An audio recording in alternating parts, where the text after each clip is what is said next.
ನಾವು ವಾಯುಯಾನ ತಂತ್ರಜ್ಞಾನದ ಮೇಲೆ ಇಡುವ ನಂಬಿಕೆ ಎಂಥದ್ದು ಅಂತ ಒಮ್ಮೆ ಯೋಚನೆ ಮಾಡಿ. ಅಲ್ಲಿರೋ ಪ್ರತಿಯೊಂದು ಸಿಸ್ಟಮ್, ಪ್ರತಿಯೊಂದು ಸಾಲಿನ ಕೋಡ್ ಅಕ್ಷರಶಃ ಲಕ್ಷಾಂತರ ಜೀವಗಳ ಜವಾಬ್ದಾರಿಯನ್ನು ಹೊತ್ತಿರುತ್ತೆ.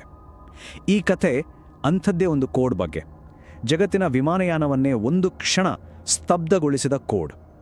ಇದೇ ಇವತ್ತಿನ ನಮ್ಮ ಚರ್ಚೆಯ ಮುಖ್ಯ ಪ್ರಶ್ನೆ.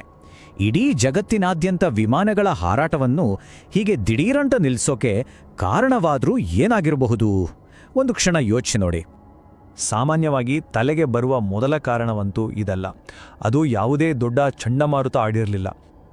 ಅಥವಾ ಎಲ್ಲರೂ ಅಂದುಕೊಂಡಂತೆ ಯಾವುದೇ ದೊಡ್ಡ ದುರಂತವೂ ಸಂಭವಿಸಿರಲಿಲ್ಲ. ಹಾಗಿದ್ರೆ ನಿಜವಾದ ಕಾರಣವಾದರೂ ಏನು? ಕಾರಣ ನಮ್ಮ ಕಣ್ಣಿಗೆ ಕಾಣಿಸದಷ್ಟು ಚಿಕ್ಕದಾಗಿತ್ತು. ಸಿಸ್ಟಮ್ನೊಳಗೆ ಎಲ್ಲೋ ಒಂದು ಕಡೆ ಅಡಗಿ ಕೂತಿತ್ತು. ಹೌದು, ನಾವು ಮಾತಾಡ್ತಿರೋದು ಜಗತ್ತಿನಾದ್ಯಂತ ಅತಿ ಹೆಚ್ಚು ಬಳಕೆಯಲ್ಲಿರೋ ವಿಮಾನಗಳಲ್ಲಿ ಒಂದಾದ ಏರ್ಬಸ್ A320 ಬಗ್ಗೆ. ನಮ್ಮೆಲ್ಲರ ಪ್ರಯಾಣದ ಒಂದು ಅವಿಭಾಜ್ಯ ಅಂಗ ಇದು ಅಲ್ವಾ? ಹಾಗಿದ್ರೆ ಈ ಒಂದು ವಿಮಾನ ನೆಲಕ್ಕಿಳಿದಾಗ ಏನಾಯ್ತು? ಇಡೀ ಜಗತ್ತೇ ಒಂದು ಕ್ಷಣ ನಿಂತೋದಾಗೆ ಆಗಿಬಿಡ್ತು.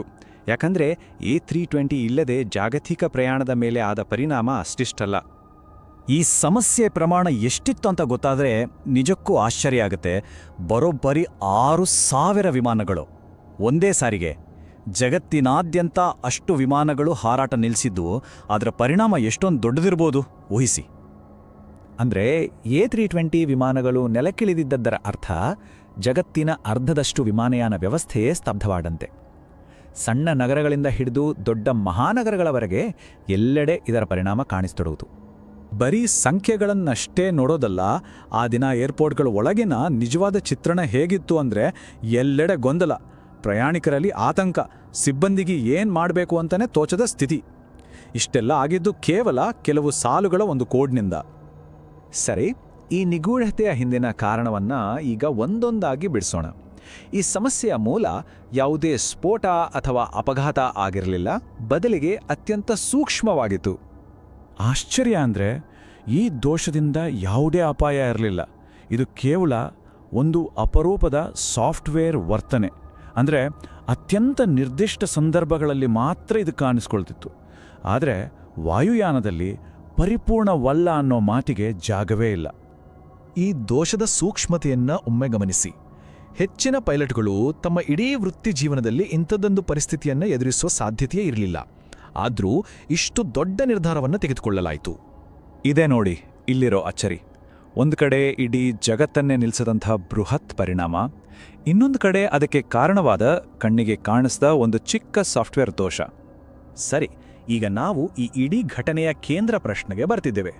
ಇಷ್ಟೊಂದು ಸಣ್ಣ ಅಪಾಯಕಾರಿ ಅಲ್ಲದ ದೋಷಕ್ಕಾಗಿ ಇಷ್ಟೊಂದು ಕಠಿಣವಾದ ನಿರ್ಧಾರವನ್ನ ಯಾಕೆ ತೆಗೆದುಕೊಳ್ಳಲಾಯಿತು? ಎಲ್ಲರ ಮನಸ್ಸಲ್ಲೂ ಮೂಡುವ ಮೊದಲ ಪ್ರಶ್ನೆ ಇದೇ ಅಲ್ವಾ? ಈ ದೋಷದಿಂದ ನಿಜವಾಗಿಯೂ ಯಾವುದೇ ಅಪಾಯ ಇತ್ತಾ? ಉತ್ತರ ತುಂಬ ಸ್ಪಷ್ಟ ಮತ್ತು ನೇರವಾಗಿದೆ. ಇಲ್ಲ, ಅದರಿಂದ ತಕ್ಷಣಕ್ಕೆ ಯಾವುದೇ ಅಪಾಯ ಇರಲಿಲ್ಲ. ಈ ಒಂದು ವಾಕ್ಯ ವಾಯುಯಾನ ಉದ್ಯಮದ ಮೂಲ ತತ್ವವನ್ನೇ ಹೇಳ್ಬಿಡುತ್ತೆ. ಅಪಾಯ ಸಂಭವಿಸಿದ ಮೇಲೆ ಪ್ರತಿಕ್ರಿಯಿಸೋದಕ್ಕಿಂತ ಅದು ಸಂಭವಿಸದಂತೆ ತಡೆಯೋದೇ ಇಲ್ಲಿನ ಮೊದಲ ಆದ್ಯತೆ. ಇದನ್ನೇ ಮುನ್ನೆಚ್ಚರಿಕೆ ತತ್ವ ಅಂತ ಕರೆಯೋದು. ಇವತ್ತು ಚಿಕ್ಕದಾಗಿ ಕಾಣುವ ಸಮಸ್ಯೆಯನ್ನು ಕಡೆಗಣಿಸಿದ್ರೆ ಅದು ಮುಂದೆ ದೊಡ್ಡ ಅನಾಹುತಕ್ಕೆ ಕಾರಣವಾಗಬಹುದು.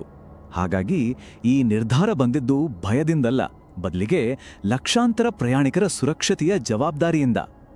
ಸಮಸ್ಯೆಯು ಹೇಗೆ ಸದ್ದಿಲ್ಲದೆ ಹುಟ್ಟಿಕೊಂಡಿತೋ ಅದರ ಪರಿಹಾರವೂ ಅಷ್ಟೇ ನಿಶ್ಶಬ್ದವಾಗಿ ಮತ್ತು ಅಷ್ಟೇ ಪರಿಣಾಮಕಾರಿಯಾಗಿತ್ತು. ಪರಿಹಾರ ತುಂಬಾ ಸರಳವಾಗಿತ್ತು. ಜಗತ್ತಿನಾದ್ಯಂತ ತಂತ್ರಜ್ಞರು ಒಂದೊಂದೇ ವಿಮಾನಕ್ಕೆ ಸಂಪರ್ಕಿಸಿ ದೋಷವನ್ನ ಸರಿಪಡಿಸಿದ ಹೊಸ ಕೋಡನ್ನು ಅಪ್ಲೋಡ್ ಮಾಡಿದ್ರು. ಆಮೇಲೆ ಎಲ್ಲವೂ ಸರಿಯಾಗಿದೆ ಅಂತ ಖಚಿತಪಡಿಸಿಕೊಳ್ಳುತ್ತೆ ಸಂಪೂರ್ಣ ಸಿಸ್ಟಮನ್ನು ಪರೀಕ್ಷಿಸಿ ವಿಮಾನಗಳನ್ನು ಮತ್ತೆ ಹಾರಾಟಕ್ಕೆ ಸಿದ್ಧಗೊಳಿಸಿದ್ರು. ನಿಧಾನವಾಗಿ ಜಗತ್ತಿನಾದ್ಯಂತ ಒಂದೊಂದೇ ವಿಮಾನಗಳು ಮತ್ತೆ ಆಕಾಶಕ್ಕೆ ಮರಳಿದವು. ಸ್ತಬ್ಧವಾಗಿದ್ದ ಜಾಗತಿಕ ವಿಮಾನಯಾನ ವ್ಯವಸ್ಥೆ ಮತ್ತೆ ತನ್ನ ವೇಗವನ್ನು ಕಂಡುಕೊಳ್ತು. ಹಾಗಿದ್ರೆ ಕೊನೆಗೆ ಈ ಘಟನೆಯನ್ನು ನಾವು ಹೇಗೆ ನೋಡಬೇಕು? ಇದೊಂದು ದುರಂತ ಅಂತನಾ? ಖಂಡಿತ ಇಲ್ಲ. ಬದಲಿಗೆ ಇದು ನಮ್ಮೆಲ್ಲರಿಗೂ ಒಂದು ಪ್ರಮುಖ ಪಾಠ. ಈ ಘಟನೆ ನಮ್ಮ ಆಧುನಿಕ ಜಗತ್ತು ಎಷ್ಟು ಸಂಕೀರ್ಣವಾಗಿದೆ, ನಾವು ತಂತ್ರಜ್ಞಾನವನ್ನು ಎಷ್ಟರ ಮಟ್ಟಿಗೆ ಅವಲಂಬಿಸಿದ್ದೇವೆ, ಮತ್ತೆ ನಮ್ಮ ಸುರಕ್ಷತೆಗಾಗಿ ತೆರೆಮರೆಯಲ್ಲಿ ಎಷ್ಟು ಜನರು ಕೆಲಸ ಮಾಡ್ತಾರೆ ಅನ್ನೋದನ್ನು ನೆನಪಿಸುತ್ತೆ.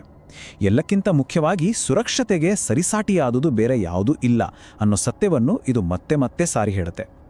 ಈ ವಿವರಣೆ ಮುಗಿಸೋಕೆ ಮುಂಚೆ ಒಂದು ಪ್ರಶ್ನೆ. ನಮ್ಮ ದೈನಂದಿನ ಜೀವನದಲ್ಲಿ ನಮ್ಮ ಗಮನಕ್ಕೆ ಬರದೆ ಯಾವೆಲ್ಲ ಅದೃಶ್ಯ ಕೋಡ್ಗಳು ಮತ್ತು ಸಿಸ್ಟಮ್ಗಳ ಮೇಲೆ ನಾವು ನಮ್ಮ ಜೀವದ ನಂಬಿಕೆಯನ್ನು ಇಟ್ಟಿದ್ದೇವೆ? ಒಮ್ಮೆ ಯೋಚಿಸಿ ನೋಡಿ.